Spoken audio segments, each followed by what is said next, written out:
வணக்கம் நண்பர்களே, எல்லோரும் எப்படி இருக்கீங்க? இன்றைக்கி நம்ம சேனலில் ரொம்பவே வித்தியாசமான அட்டகாசமான ஒரு ரைஸ் ரெசிபி தான் பார்க்க போகிறோம். இது வந்து பார்த்திங்கன்னா லஞ்ச் பாக்ஸ் ரெசிபியாகவும் நீங்கள் செஞ்சு கொடுக்கலாம். ரொம்பவே சூப்பராக இருக்கும். இல்லைன்னா நம்ம லெஃப்ட் ஓவர் ரைஸ்லேயும் இதை பண்ணலாம். ரொம்பவே அட்டகாசமாக இருக்கும். இது வந்து பார்த்திங்கன்னா நார்த்தங்காய் வச்சு நார்த்தங்காய் சாதம் பண்ண போகிறோம்.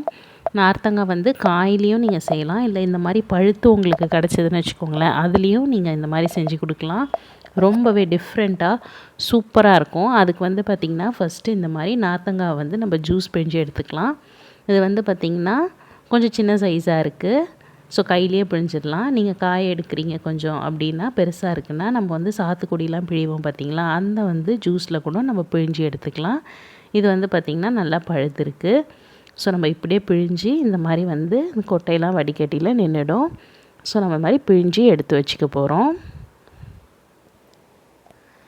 இந்த ஜூஸை ரெடி பண்ணி இப்போ நம்ம வச்சுக்கலாம். பாருங்கள் எவ்வளோ ஜூஸ் வருது பாருங்கள். சூப்பராக இருக்கும் இந்த நார்த்தங்காய் சாதம். ஒரு டிஃப்ரெண்ட்டான டேஸ்ட்டில் ஒரு அட்டகாசமான லஞ்ச் பாக்ஸ் ரெசிபியாகவும் இருக்கும். குழந்தைங்களுக்குலாம் ஒரு நாள் வந்து நம்ம லஞ்ச் பாக்ஸில் கட்டி கொடுத்தோன்னா அவங்களுக்கு என்னதுன்னே கண்டுபிடிக்க முடியாது. லெமன் ரைஸ் மாதிரியே இருக்கும், ஆனால் வந்து கொஞ்சம் டிஃப்ரெண்ட்டான டேஸ்ட்டில் ரொம்பவே நல்லாயிருக்கும். இப்போ நம்ம வந்து எப்போவும் தாளிக்கிற மாதிரி கடுகு சீரகம் தாளிச்சிடலாம். ஒரு கடாய் வச்சாச்சு. இப்போ அதில் வந்து நம்ம கொஞ்சமாக எண்ணெய் ஊற்றிக்கலாம். இப்போ எண்ணெய் சூடானதுக்கப்புறம் நம்ம வந்து கடுகு சேர்த்துக்கலாம். கடுகு பொரிஞ்சதும் நம்ம வந்து கொஞ்சமாக சீரகம் சேர்த்துக்க போகிறோம். இப்போ சீரகம் சேர்த்தாச்சு. இப்போ வந்து நம்ம உளுத்தம்பருப்பு, கடலைப்பருப்பு எல்லாத்தையும் நம்ம இதோடு சேர்த்துடலாம். கூடவே பார்த்திங்கன்னா நான் வந்து வேர்க்கடலை சேர்த்துக்கிறேன். நீங்கள் வந்து முந்திரி பருப்பு வேணும்னாலும் சேர்த்துக்கலாம், இல்லை வேர்க்கடலை முந்திரி பருப்பு ரெண்டுமே சேர்த்துக்கலாம். காரத்துக்கு பார்த்திங்கன்னா நான் வந்து காஞ்ச மிளகா சேர்த்துருக்கேன். நீங்கள் பச்சை மிளகா வேணும்னாலும் சேர்த்துக்கலாம்.